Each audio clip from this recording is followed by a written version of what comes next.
Right.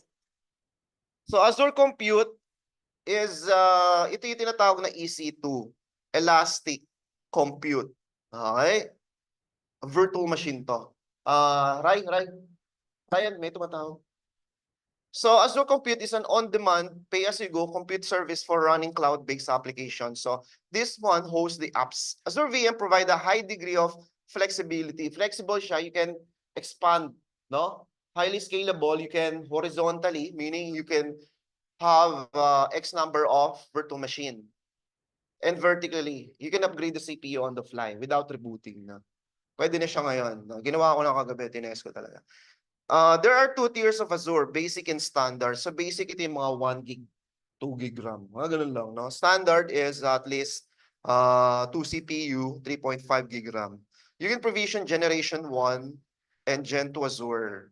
Now, ang difference ng dalawa is Gen 2 allow the UFI and build VMs up to 12 terabytes. Okay? Yung Gen 1, 2 terabyte lang. Nakita niyo yung limit. So how do you create a virtual machine? Sa size, you have to select t-shirt size. B stands for basic. 1 is 1 CPU. Then S is the revision. So ito, makikita nyo dito, 1 virtual CPU will be assigned to you, 1 gigabyte RAM.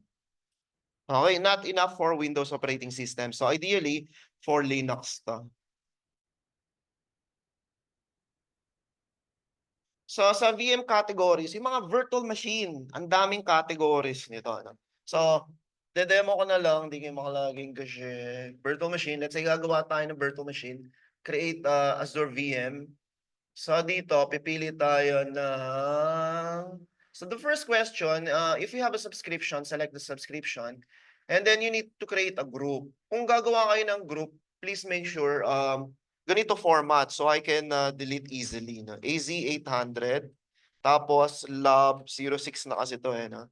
06 na to. No? Then, so we can distinguish from different student. Lagyan yung pangalan nyo.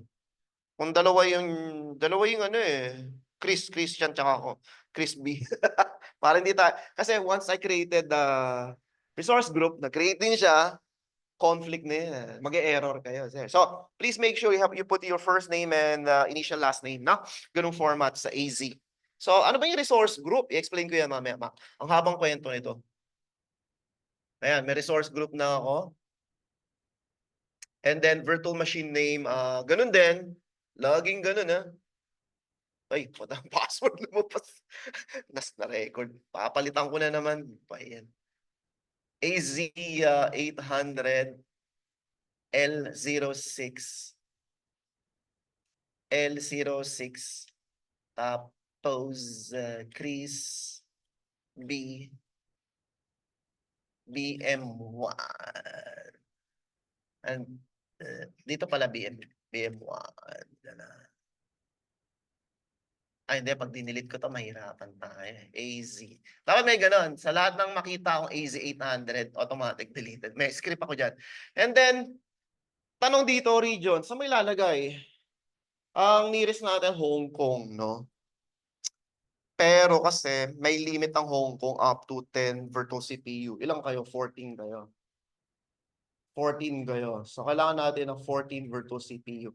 So, sir, paano yun? So, you need to submit a request, quota request sa Azure. Magsasubmit lang kayo ng quota. I want to increase my virtual machine. Then, they reply within 2 to 3 minutes. Kung subscriber kayo. Kung hindi, abutin kayo na 3 days. No? So, dito, in-increase ko na yung quota kagabi. So, paano mag-increase ng quota? So, ganito lang. Napakadali lang. Type mo lang yung quota. Gusto ba talaga? Pwede namin yung gawin doon sa nilagay namin dapat ng mga pag-draw sa game. Dinelete ko na lahat yun eh. Pwede naman, pwede naman. So, ito yung quota. So, limited lang kasi. Limited lang ang CPU. So, compute power tayo. Makikita nyo dito per region. So, sa region ng US, in-increase ko na. Pati Australia East. So, makikita nyo dito, itong virtual machine, limited. Hindi yan. CPU pinag-usapan natin. Total regional CPU, yan. Ay, by default, 10 lang yan. So, since kilala naman ako ng Microsoft, kasi may MCT number ako, na-increase ko siya from 10 default to 20. Kasi 14 tayo, di ba? So, ibig sabihin, hindi pwede mag-increase ng dalawa. Hindi kayo pwede magdalawang CPU. Isa lang talaga, ha? Kundi mag-error kayo. So, try to remember that, ano. So, total ng regional CPU, Australia. Gusto ko East US. So, pupunta ka dito, in-increase ko din yung quota ng East US. Pinahaba ko din. So, hanapin niyo sa baba, anong region, no? Ang dulon-dulo. Dulon-dulo to. So, in-increase ko na, wala na tayong magiging problema sa virtual CPU. Brazil. So, US East region, sa Amerika yung gagawin natin. Okay? So, papalitan nyo to. Uy, asa yung bird ng mahihin? Papalitan nyo do ng East US. East US, ha? Kahit nasa book. Then, question dito, do you want to have a highly redundant, highly available virtual machine? Yan ang tanong dito eh. Hindi na, kasi low budget na. No infra, okay? Availability, yun yung minention ko na mirror. Once the VM is corrupted, you wouldn't feel kasi may mirror copy. Okay? And then trusted launch, security type, trusted launch, basic lang tayo. If you know yung TPM2 ng BIOS, they can hack eh. They can read via clear text. So, in-increase nila yung mga BIOS ng mga computer. Tawag doon, TPM version 2. No? Medyo secure na siya. And then what operating system? Normally 2022 na tayo. 2020. So, pipili kayo na operating system. Yung simple lang, 2022. Wala bang 2022? Hot patch. Ito na lang. Ayan, Azure Edition, hot patch. And then, 64-bit lahat naman. Wala namang iba. And careful kayo dito. This is what I'm saying, ano? Pwede lang isang student, one CPU. Pero kung gusto yung malaki, gumawa na lang kayo sarili. Subscribe na lang kayo. Ano? Demo lang naman to. Ang point natin, we need to successfully create a virtual machine. Yun lang yung point natin. So, DS1, 1 CPU, 3.5 gig RAM, which is enough for testing. Tapos didelete agad natin, $100 per month. No, hindi totoo yung nakikita niyo 86, 87, hindi yan. Kasi, separate ang billing ng ingress, egress, yung pagpasok ng data, paglabas. Libre daw yung pagpasok, pero yung paglabas, parang ganoon may bayad. Ay, hindi, yung download, may limit, may bayad. Point something cents, no? Palabas, unlimited. Tapos, another thing you need to consider is yung, ano ba yon? Size of storage, kasama na dito, yung data, tapos, network security group, yung firewall, meron pa yung bayad. Yun yung sinasabi ko. Static IP additional, dynamic IP 0.00 something cents. Maliit lang. Kaya naging 106.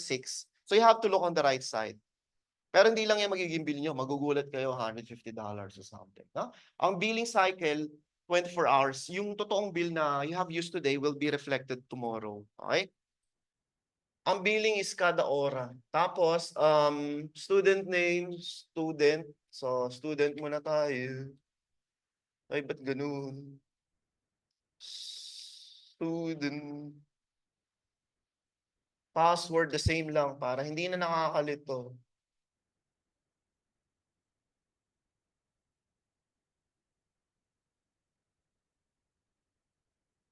Ito pala, may policy to at least more than 7 characters. So, whenever I created a password, mahaba. Hahabaan na natin. Sabi, sorry, daming password.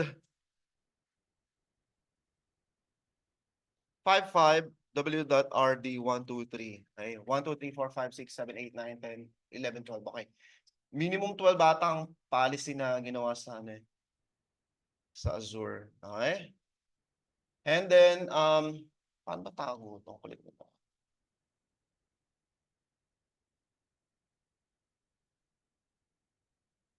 Okay, dito yung explanation niya. Yan. Nakita mo, image, $33 ito yung hard drive. Tapos, ito yung t-shirt size. Kumbaga, small, medium, large. Okay, public inbound allowed is ano lang, RDP lang. Wala na iba. Hindi natin mapiping. Okay? Mamaya, pwedeng iping, you need to add manually. Would you like to use yung existing Windows? Sabihin natin meron tayong existing Windows. Kung nga, para hindi na tayo magbayad. Kasi tingnan nyo yung bill. You know, nag-recalculate, nakita nyo. Bayad sa disk 19. Excuse me. Ang dami pa niyan, ang dami pa niyan. Ha? So sabihin natin meron tayong OS. Nakita niyo lumiit? Oo, mahal na operating system. Hindi, wala pang isang oras na. Delete na eh. Magkano na tipid mo? Oo. Reserve. Mahabang kwento yan. Ano yun? Pag 3 years, mas mababa. Pag 1 year, mababa ng konti. Pag reservation mo, mababa. Pero pay as you go, mas mataas. Kasi per hora yung ano nila. Hindi naman per hora per day. License. Nakita nyo? So, when you're architect, you need to design. How much ba yung magagastos? Yan ang tanong sa inyo eh. Di ba architect ka? Magkano magagastos ko? Depende sir, meron ba kayong lisensya? Pag wala, 106. Okay? May lisensya ba tayo? Yes, meron. 73 lang. Okay. Parang Quiapo lang. Per month.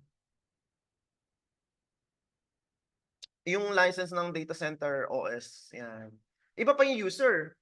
CAL yun eh, Client Access License. Bibili ka pa nun. Let's say 200 user, mabibili ka ng CAL license para makakonect lang yung mga user. Pero hindi na, kasi hindi naman kumukonect user. Purpose lang niya, Active Directory, DHCP, ganun. So wala na yung RDP. RDP lang, dalawa, libre. Libre naman yan. You can connect freely. Pang management lang. Dating sinunong panahon, may terminal service eh. Yung kukonect yung mga user na isang server pero 200 nakakonect eh. Di ba? Noong unang panahon eh.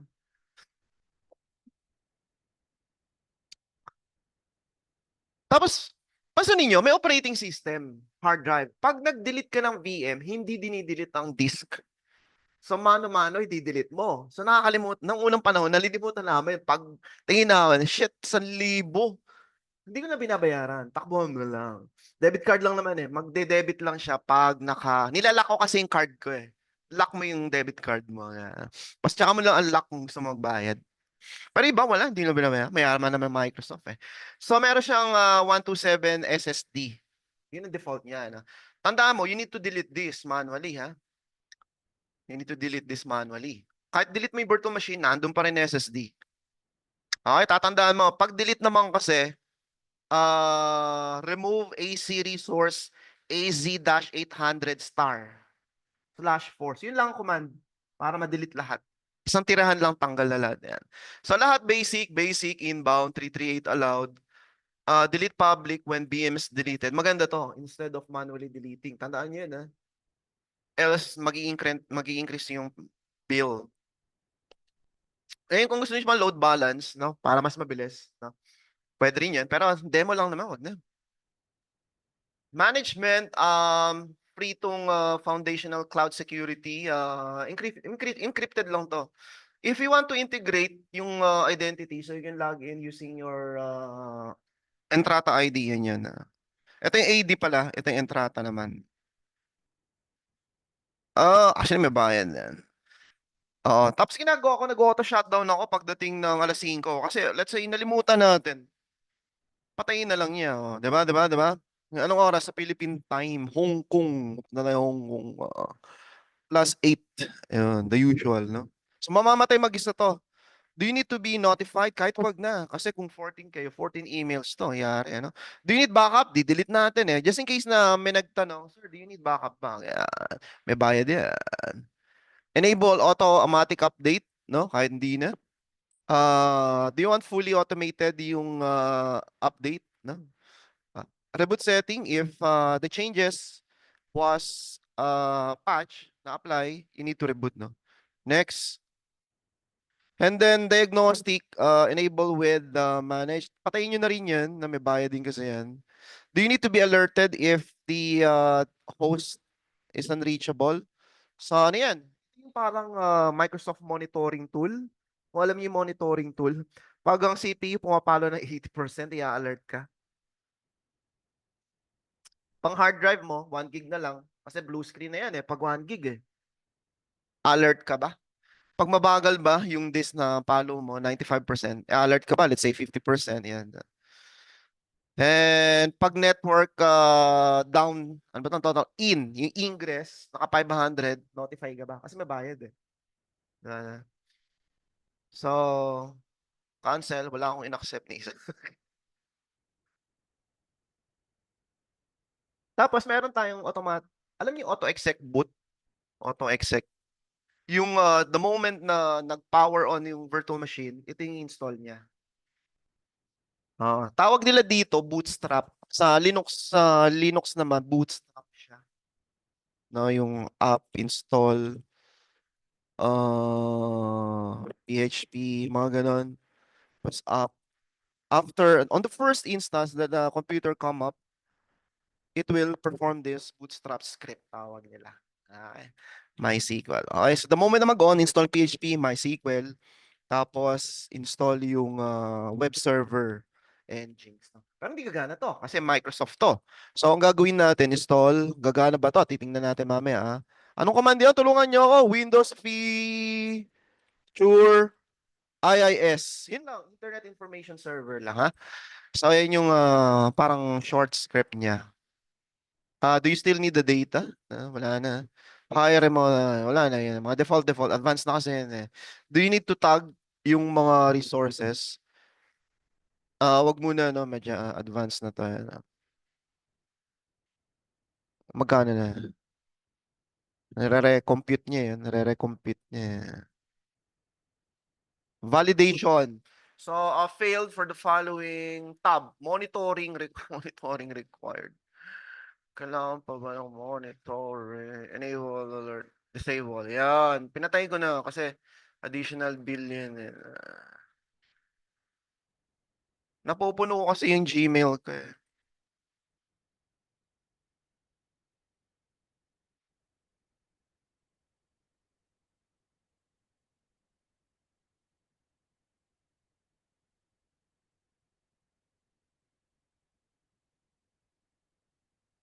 Ay, hindi ko alam password. Shit, hindi ko dala. So yun na, 76. Nag-increase kanina 73, di ba? So in this mass or networking.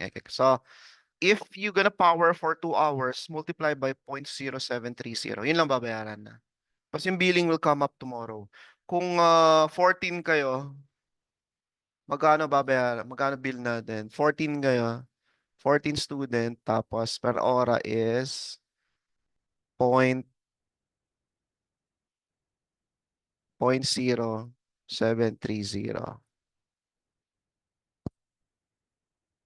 So $1 per hour times 2 hours. $2 na yung bill.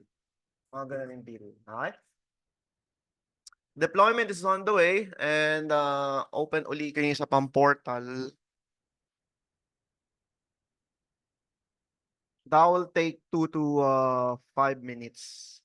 Nakita niya deployment. Then, it created resources. Nag-create siya ng resource. Hanapin nyo dito yung created resources. Yun. So, ano yung kinrate niya? Public IP. Okay? Located sa East US. Network Security Group. Ito yung which port you want to allow. Inallow ko lang is 3389. Kung gusto mo ping, allow mo yung ICMP. It created its own VNet, yung networking component, so it can connect to the internet. So yan ang mga resources, tawag dito resources, which belong to the same resource group. Ano ulit yung resource group? Collection of virtual machine IP, network security group, virtual net, storage, and Active Directory Entrata ID. Mga ganun. Ito kasi basic lang yun. Ayun, dumami na. Ito yung sinasabi ko sa inyo. Ito yung disk, no? Na you need to manually delete before you leave the office. So if you want to make a copy of the disk, ito yun. Create a VM image version. Okay? Kasi gusto mo ng copy, let's say master copy to ng desktop ninyo. Meron ng Word, meron ng Office 365, may Outlook lahat. So gusto ko i-duplicate. Ito lang yun. Once you have an image version, you can launch by clicking create VM. Let's say, di ba, VM1 to. Create VM2, VM3, VM4, 5, 6, 7. Cloning, copy-paste. Ay, dyan tinitira yan. Pag na-clone mo na, sysprep mo na, pwede nang gamitin. Tapos join sa Active Directory. Pwede nang gamitin yan. Hindi, dynamic to dynamic. Accessible naman sa net ang dynamic. Okay, tandaan nyo yung mga resources na yan ang kailangan ma-delete. So kung walang Chris V, ba't V?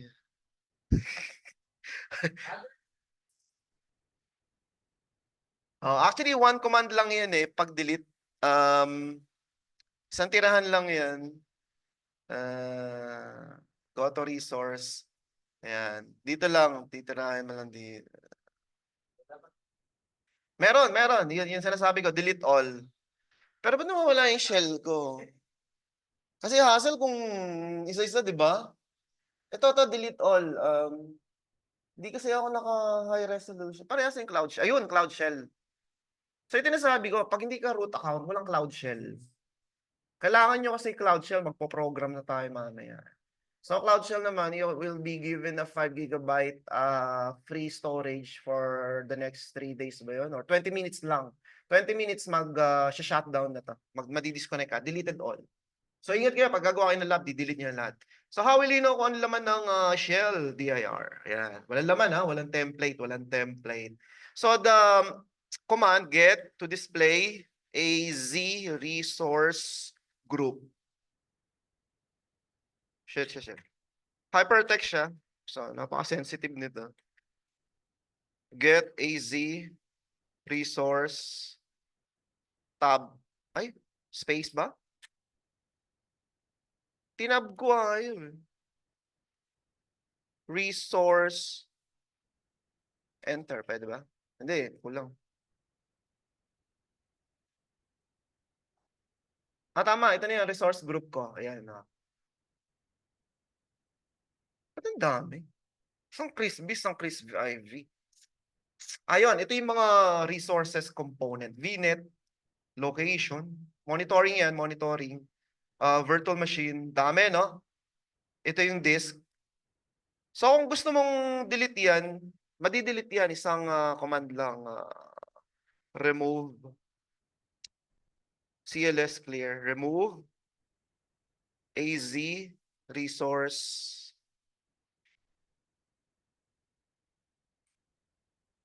ay, walang resource group. Meron, ayan. And then, you only need to type yung AZ800 star. Deleted lahat.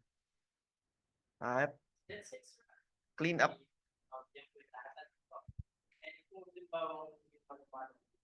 Hmm.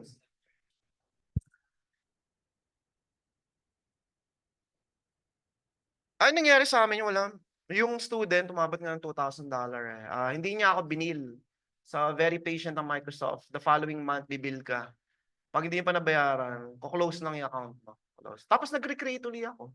Pero ibang phone number. Oo. Pero yung phone number, Hindi kaya. Tinest na namin. Sa EZ104, last year pa yun.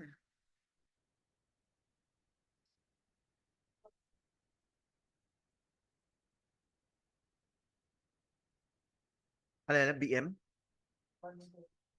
One virtual machine. To one use. Kung desktop. Pero kung server, mga role lang naman.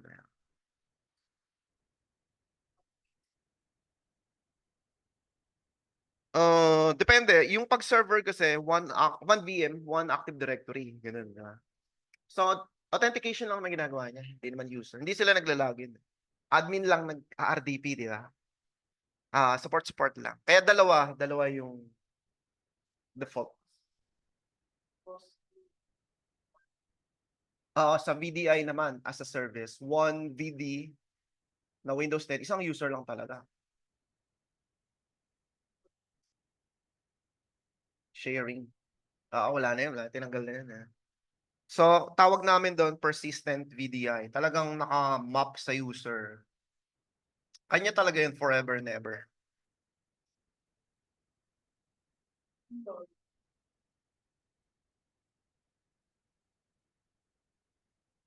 Oo.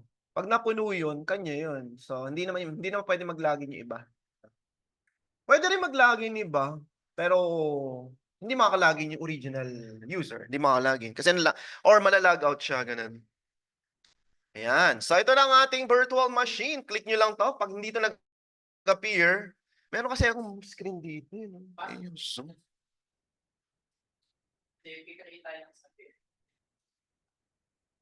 depende kung server, pwede.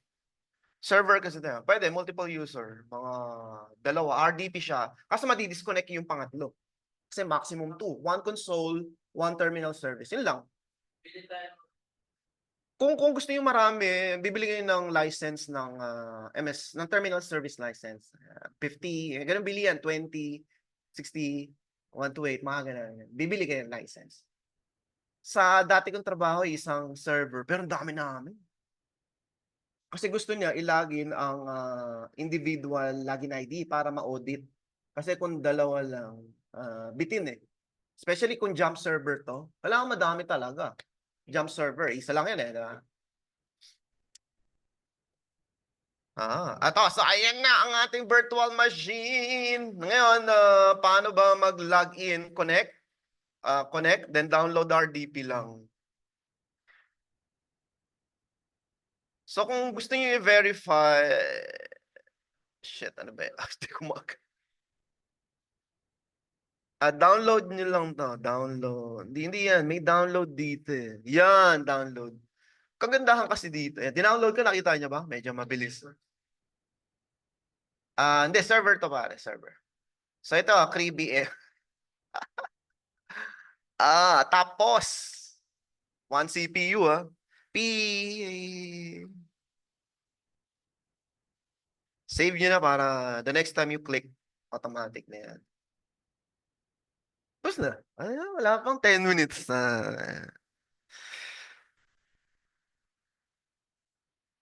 So server lang to, hindi naman to Windows 10.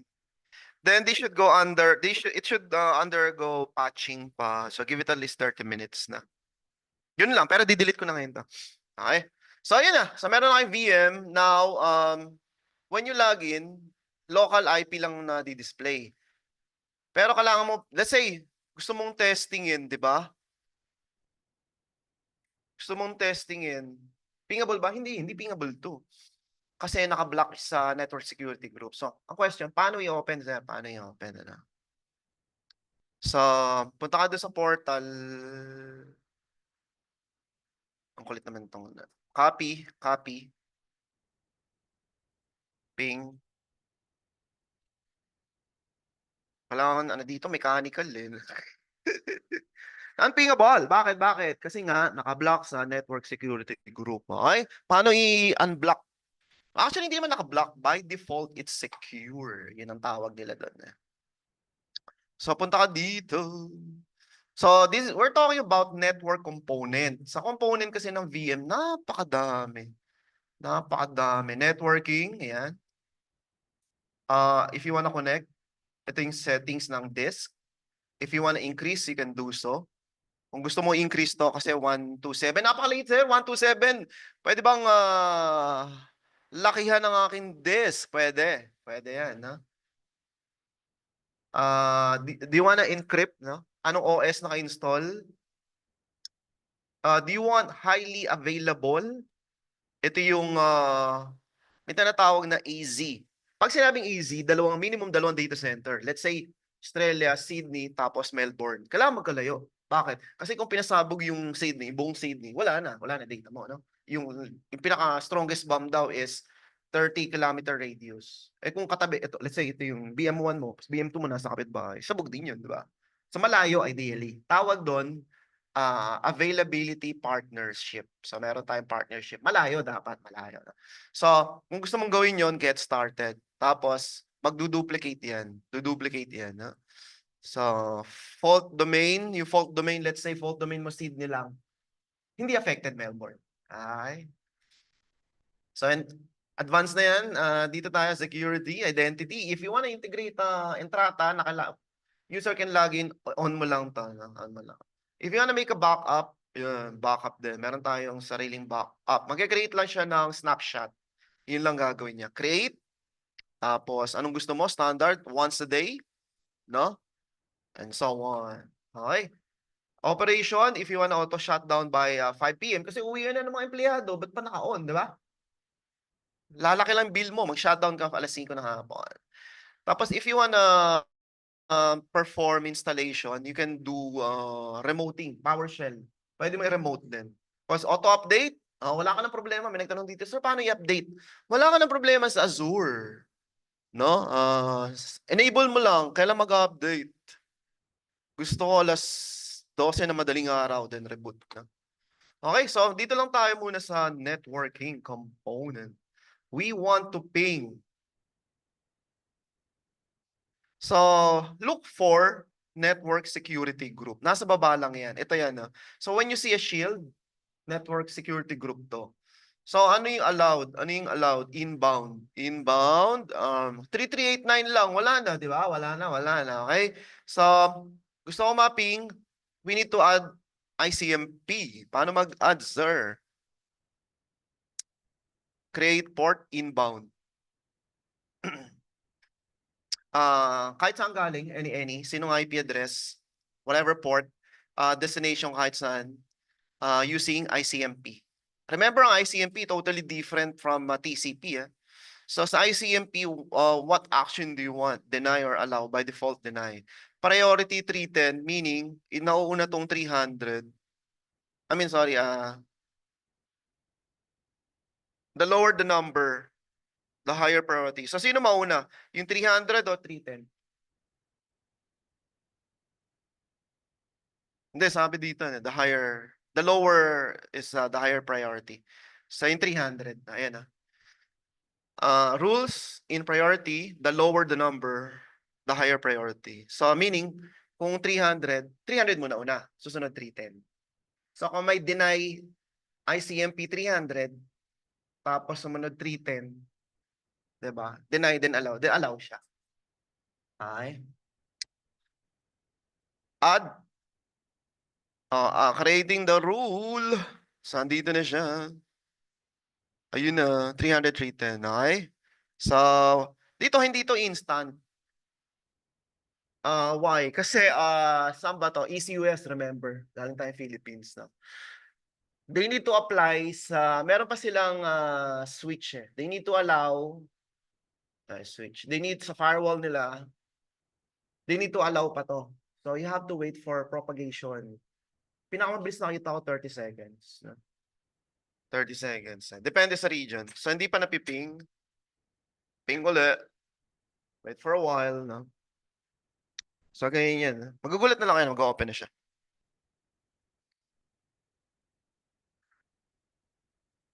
Ang tagal. Naalaw ko ba yung ping? Ping ba yung pinindot ko? ICMP. Tama, di ba? Tagal, no?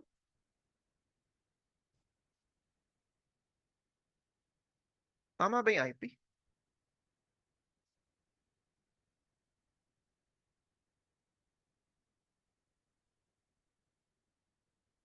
Hindi, walang MFA. Pinatay ko yung MFA. Daming tanong lang. Sa network, anong IP mo? IP 8990. Tama naman. Bakit tagal,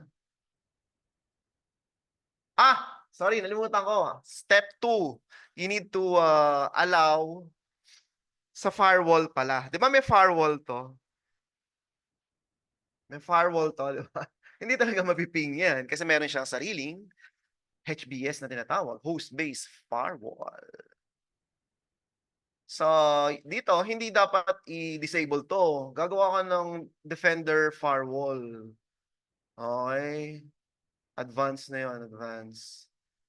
So, allow incoming, inbound yun, inbound. New rule. Port, ICMP.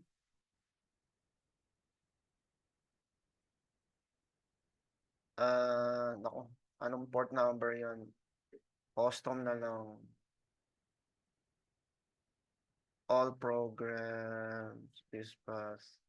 Program naman to. Ano gagawin ka din? Custom.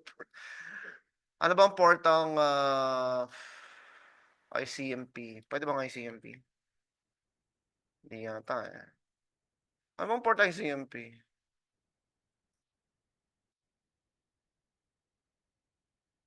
What port is ICMP? Wala talagang port eh. Meron ba itong port na tinatawag? No port yan. Wala yan talaga eh. 8080 kasi web default yun. Wala talaga siyang port na yun ang problema diyan.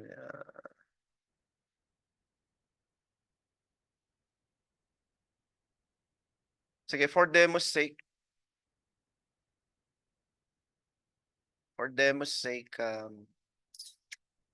all ports, all ports mo tayo. Pag ganun na. Allow connection, allow the connection. Ayan, allow all ports. ICMP, kunwari. Pero hindi dapat ganun na. Boom. Meron, di parang all ports.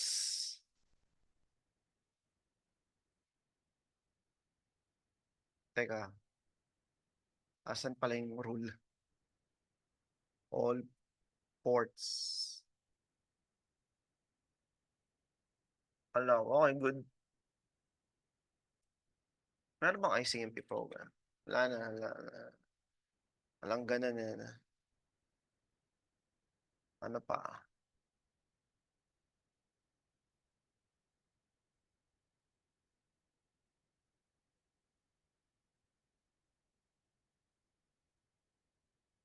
Wala, walang port kasi yung ICMP talaga.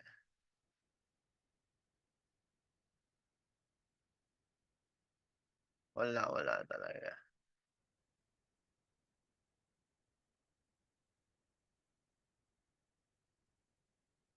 Kagulo.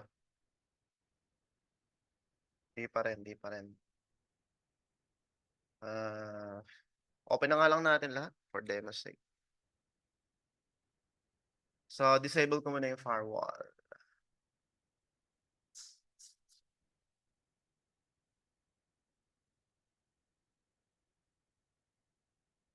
Wait. Ito pala yun. Off. Boom. Pingable na yan. Oh, di ba? Pingable na. Pingable. Okay? Ayun lang. So, nakaka-create na tayo. Ano pa? Any question?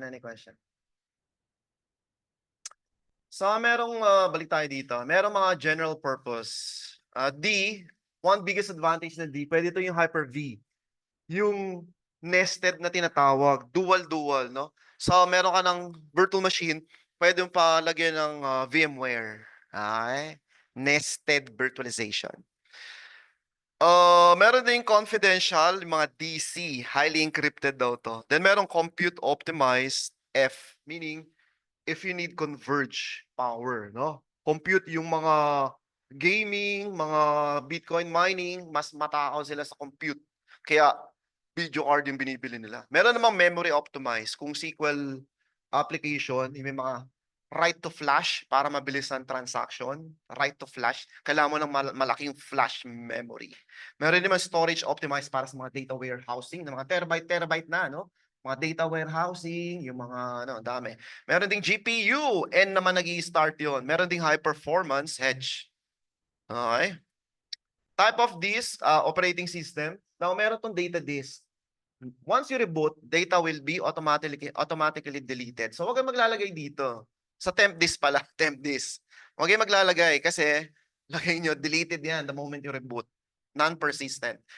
So, how do you deploy Azure Virtual Machine? Ang daming way. Yung ginawa ko kanina, portal yun. Sir, paano kayo nakagawa? Using portal lang yun, mano-mano. Meron ding automation, mamaya, yung module 4 automated eh. Magugulat na lang kayo, may VM na. Paano ginawa yun?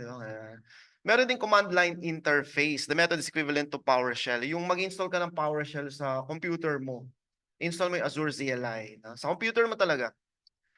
Then, mag-PPS remoting ka na lang. Lahat remote. Mabagal yun eh. Then merong ARM template. So ito yung parang bricks. Ito yung skeleton, ito yung schema. Kumbaga, by design, ito yon. By design, ito yung architecture, no? So meron kang JSON file na tinatawag. Sa tatlo to ang resource group template, dito yung t-shirt size. Sorry. Networking, virtual net, ang pangalan niya ay Chris B, virtual network. So, virtual network composed of router, switches, firewall, network security group, ang dami. Meron namang virtual machine name. So, the VM name will be like this. Okay, kaya mamaya, papalitan nyo to. Hindi pwedeng default. You need to modify. And then, what will be the admin username? No? So, display lang to, hindi actual name. Tapos, ano yung password? The password should not be within the RG, resource group template. Wala dapat yung password dito. No? And then, what will be the t-shirt size? So DS1 to 1 CPU 3.5 gigabyte RAM, no? And then meron tayong tinatawag na this type, is it locally uh, replicated? Meaning sa isang data center, sa isang server lang. Description, storage type, yan. Then subnet, dalawa lagi subnet. The one is used for external and the one for local area networking. Dalawa yan. Yung external, you can RDP using the public IP address. Okay, so dalawa rin yung network security group natin, no? So meron tayong tinatawag na private and public IP. Public, automatic. Private, you need to allot, no? Then we have also our virtual NIC. Okay, ang pangalan ng virtual NIC is 104 Chris B. Yun lang ang importante dito. Then we're gonna enable IPv4 dynamic, ang hugutan.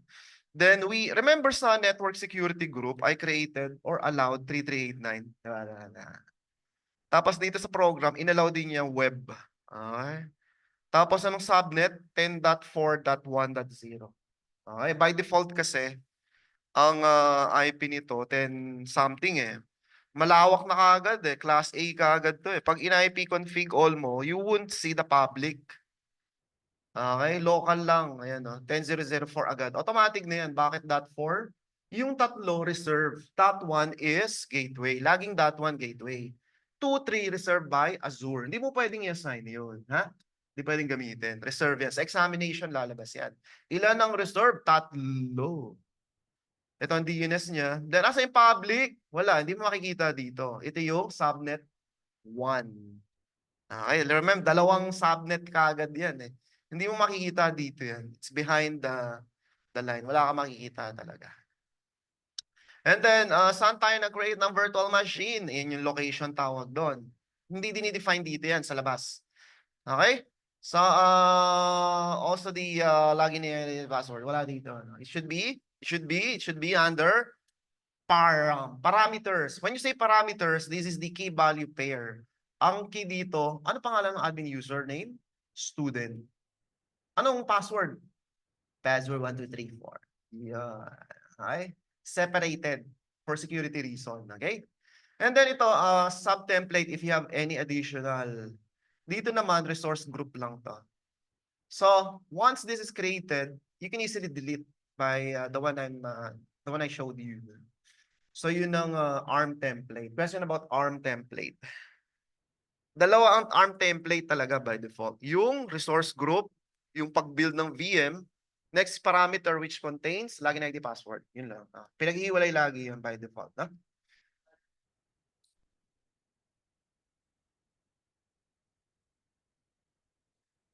Ang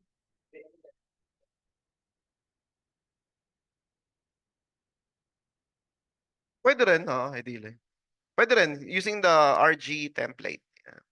Pero local lang yun.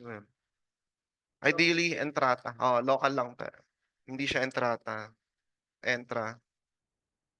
Then meron ding Windows Admin Center which via browser, yung in-install ng isang student na nasa Zoom. Successful siya, no? Ewan ko bakit ako hindi ko magawa. Something wrong sa virtual machine. So yan, yun yung tatlo. Pwede ka rin sa Azure Cloud. The command is azvm create. Ito na may Linux version. So tingnan nga natin, gagana ba to? Gagana ba to? Az create.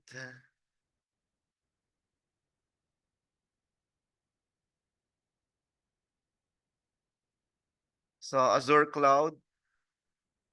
Open the cloud. Cloud shell. So dalawang option to, no? Isang PowerShell, naka-default sa PowerShell eh. Isang AC command, which is Linux yan. So switch ka lang doon. Tapos ls, tingnan natin kung may laman. Wala, ayan ang mga laman, mga default program lang, no? Okay, the command is AZ. Pag in-enter mo yan, very user-friendly to. You will be presented with the available command. Oh, yeah, no need for question mark. Now, what do you want to do? I want to create. Tapos pag mo, what do you want to create? Galing nga nito eh. Yan, ando yung example. Click mo lang yung link na yon. I want to create VM. Create virtual machine. Ganun, ano? Mas maiksi ito. Okay? We need to complete the command, sabi dito. So, ito yung command. Yan. Create the VM. AZVM create pala, baliktad. Resource group is Contoso. Name Contoso VM4. Image is 2000 data center. Ngayon, anong t-shirt size to, di ba? Hindi sinabi.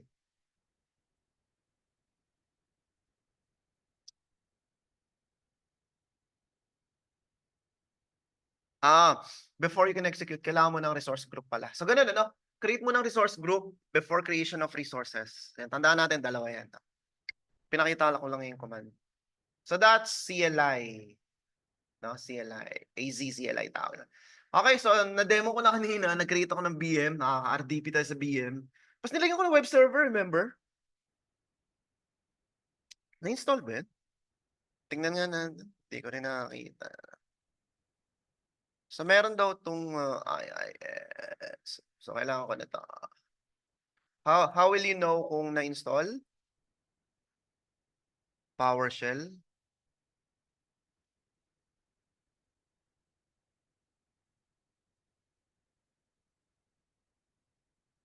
Get. Tulungan niyo ako. Windows. P. Sure. Then, redirect yung output sa letter T lang. So, we can easily search Notepad T. Alt-EF IIS. Ganun, para ma-search niyo na IIS. Installed ba? Shucks, hindi. So, hindi na-install. Hindi na-install. So, if you want to install, execute mo lang to. Install Windows P. Sure. Alam ko IIS tawag din eh. Ba't ginawang web server? Lagi nyo include yung management tool.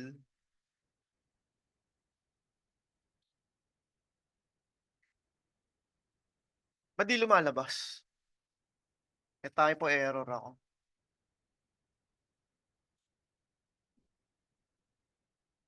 Windows FE kaya pala. P. Laki na nito, hindi pa mabasa.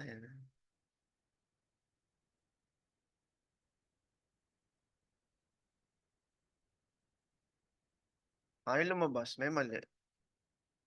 Kasama ba include management tool?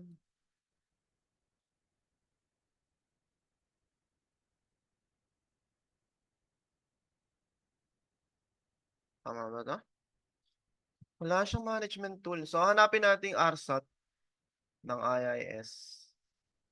Paano hanapin? Di IIS ulit. Certificate to so no need. Ayun, web management tool. So, ganun pag-search na.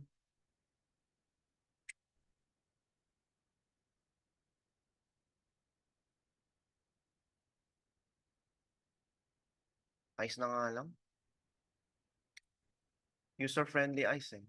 So, you will be presented by many options sa ICE kasi. Dito kasi wala. More on execution lang siya.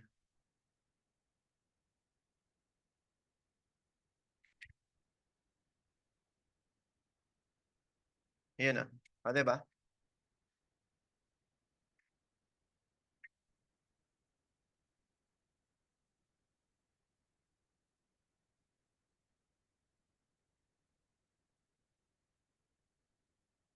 Yun ang sinasabi ko. Include management tool. Ano pa isang nakita natin? Ito kasi management tool. Yun na yun. Kasama na yan eh. Yun lang. So, ganun pag build up ng line.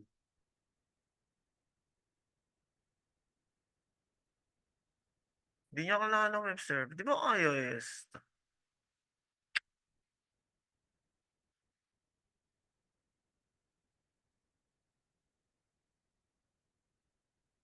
Uy, hindi niya kilala. Ah,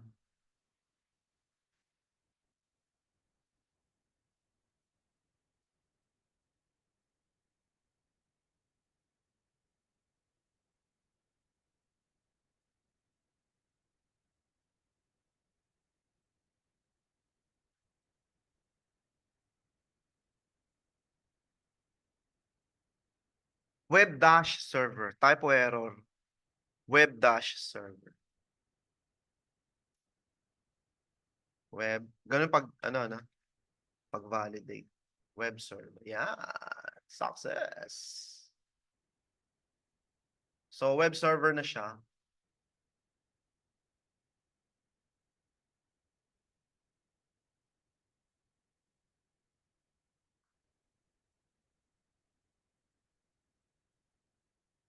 Tanggal ah. Ayan. So, yun ang aking demo. I created virtual machine. We connected. Now install IIS. Okay, success. So benefit of template, it will be much faster. Like yung kahapon, di ba? Kung if you understand naman the whole properties, no? Automate nyo na lang. Kasi ito ang tagal, di ba? Magta 30 minutes na ako. Sa ARM template, may tinatawag na schema. Ito yung blueprint nga niya, predefined URL. So you need to follow. Ito yung schema. First, you need to define the version. And then, ano yung parameter ng public IP, ang parameter ng VNet and virtual machine. Then, what will be the variable? T-shirt size, yung mga ganon. Then, resource group. Saan natin ilalagay? Yan ang tanong, no? May content version, by default, is provided to you. Parameters to provide during deployment and variables, ito yung template. Let's say, ano bang Windows na gusto nyo? 2019, 2020.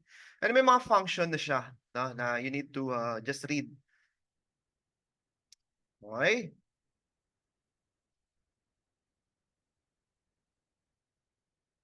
So what are VM images? So merong tinatawag na image. Ito yung operating system.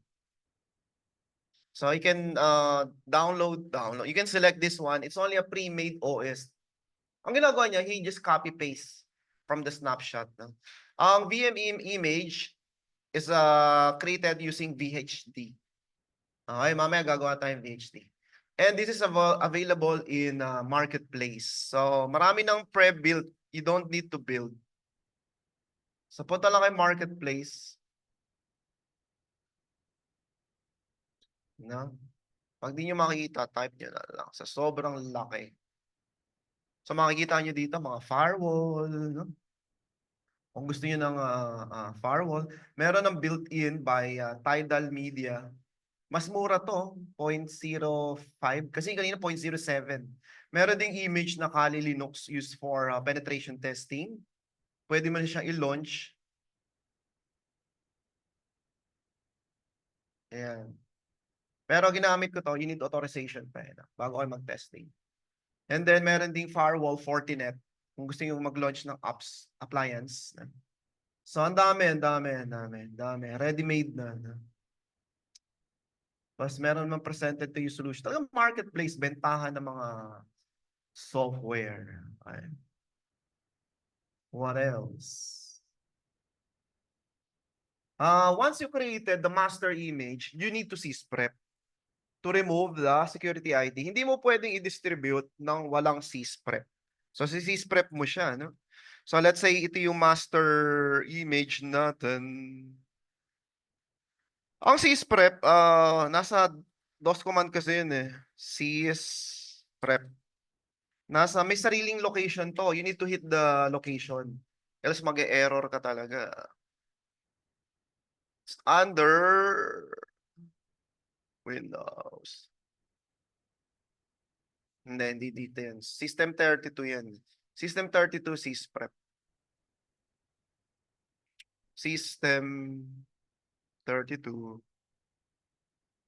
sysprep.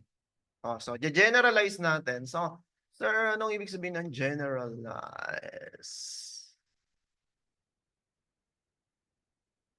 Sysprep.exe. Uy! Ayaw. Tama naman ah. So ganito, pag launch, dot slash. Yan ang gusto niya eh. Yan. So, system cleanup, out of the box experience is like a factory settings default. Ganun lang, no? Ang generalize, it will remove any security ID. Like, kung may computer na nakalagay dito, tatanggalin niya yung pangalan. Tapos yung universal identifier na tinatawag, para unique siya the moment you join sa domain. Hindi lang yon, pati yung mga local account, di-delete niya yan. Di-delete niya yan. Lahat, kung Active Directory to, tatanggal. Masisira na. So hindi ka pwede mag-generalize ng AD. After removing the security, do you need to reboot, restart? Hindi pwede. Hindi syempre, kasi magka-copy-paste ka, di ba? Shutdown mo. Pag shutdown mo, ito na yung master image. Paano mag-create master image? Di ba may right doon? Tapos create image. Tapos lagyan mo master. Ayun. Tapos copy-paste ka na lang. Create BM, create BM, create BM. Okay? Para hindi na paulit-ulit ang buhay. Yun lang yan. Hindi ka, pwede ko ni sysprep, pero tetestingin ko pa yung web. Tetestingin. Tapos na ba? Tapos na ba? Success ba ang ating... Saan yung ni-launch ko?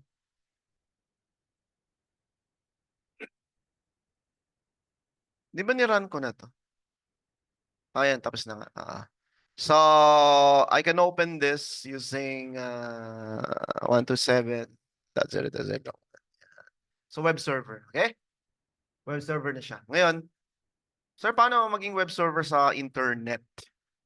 Paano magagawing web server sa public? Okay, tulungan niyo ako. Paano? Paano ma-access ng public to? Yung ganito, gusto ko ma-access dito sa labas. Eh di yung IP address, di ba? Public IP. So, kunin natin yung public IP niya. Networking.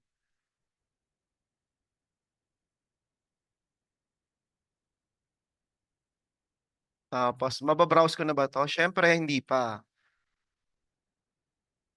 Web servers, public, di ba? Web server. Hindi. Bakit? Tulungan nyo. Ano kulang? Port.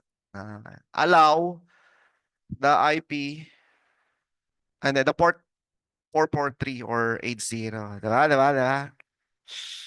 Okay, ganito yan. Balik uli sa networking component. Scroll down, look for network security group. Create rule, inbound rule, port 80. So, any, kahit saan mang galing, papasok. So, any, TCP port na 80. Okay. Teka, sorry, priority pala to, priority. Asa yung port? Ayun. So, by default, 8080 para hindi masyadong open. Pero for testing purposes, gusto kong ano siya. So, allowed 80. Ano pa?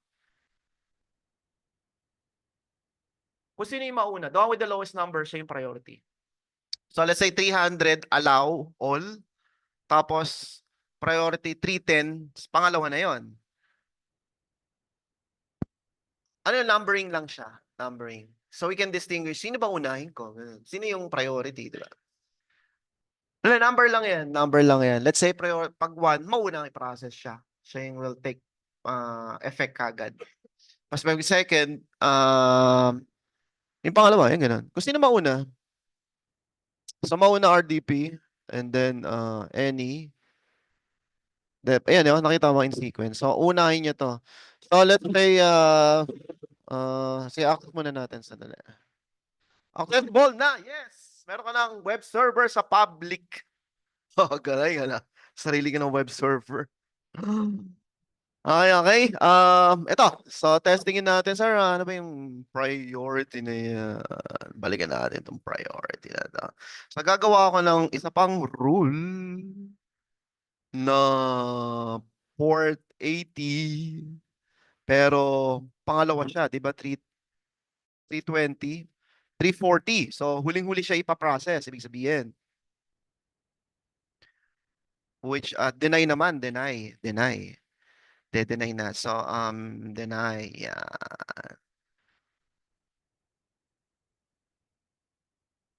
Okay, deny. So tingnan niyo priority na allow 80, tapos pagdating dito, dininay mo. Ano ba talaga? Tingnan natin sino who will win?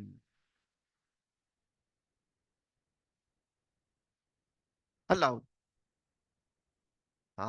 Isa pa, sige. Baka mamaya cash lang yan, sir. Sandali. Control N. Incognito. Ma-access ba? Hulaan nyo. Oh, teka, nag-HTTPS siya eh. Nag-HTTPS eh. HTTP lang.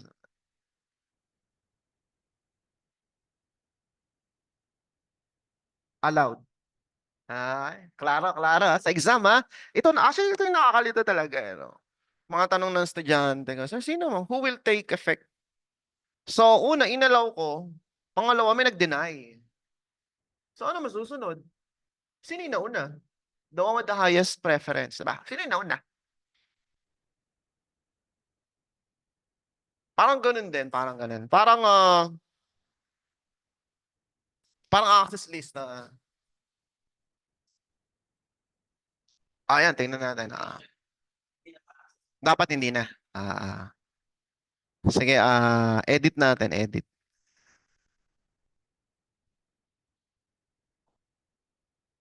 Oh, yes, the one with the highest number will win.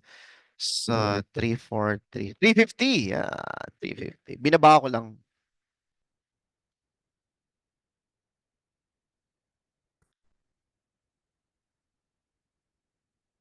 So, deny, then inallow mo, deny pa rin to. Okay. Ah,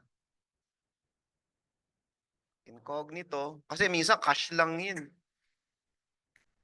Deny dapat. Wala, ayaw. Hindi makuha. Hindi makita pa. Sa ganun sa exam ingat kayo nakakalito ng, wala. Hindi naman ako sa'yo. Okay? Okay. Let's continue sa lesson. Malinaw ba? Generalize. You can also automate the copying of the image. No? So AZ image create the image name, which RG it belong, and generalize after, ito yung master, after nyo prep. Ano? Kung gusto nyo, command line. Ito yan. Create a new VM from image. Let's say meron ka ng master template. Okay. So, ito yung gagawin mo. Invert to machine, select add, provide group, browse public, blah, blah, blah. Yan. Parang yung dinemo ko kanina, di ba? Nag-snapshot, hindi nag-snapshot. Nag-create ng isa pang copy. Then nag-launch ako dun sa copy na yon. Pero hindi ko sinisprep. Dapat sinisprep mo na. Okay, magla-lab na tayo. Napakahabang lab nito. Umpisa na natin. So, yung dinemo ko, partial lang yon. So, ito yung inyong lab, bibigay ko. Paano ko mabibigay? Ano pa nga? Aniga, pa-distribute naman yung tong lab ni Sir, lab nila.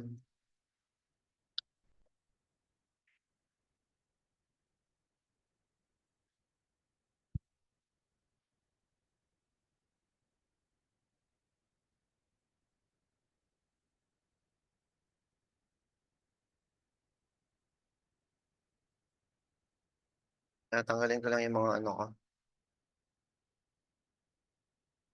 Yan. So, lab by Chris. Yan. So, 1 to 10 na tayo. Hanggang dulo na tayo.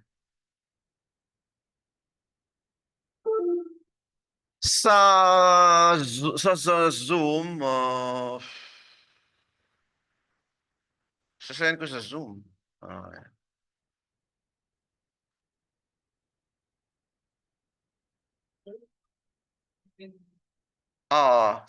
Edit ko lang, may remove lang kasi. May RAR ba kayo? RAR ko na lang ba? WinZip ko na lang Ayan, naka-zip. So I'll be sending you the book and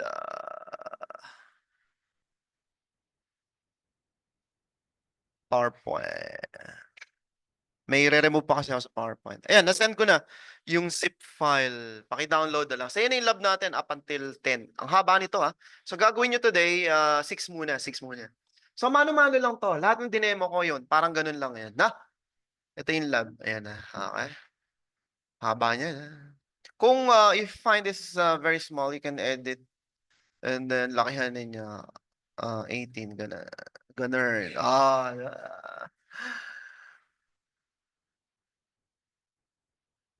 Tapos, ayan, magba-back and forth kayo niya, back and forth. Sa Azure to. So, ito na, maglalagi na tayo. Lalab na pala kayo. Isa-isa lang ha. Sino unahin ko? Si Sir na unahin. Nick pa, okay lang ba? Binigyan ako. Sir, login kayo. Si Sir muna, wala mo na maglalagin iba. Sa portal, Sir. Login ID, password. Wala mo lang mag-log in, stop sharing. End ko na yung record kasi credential yung bibigay ko eh.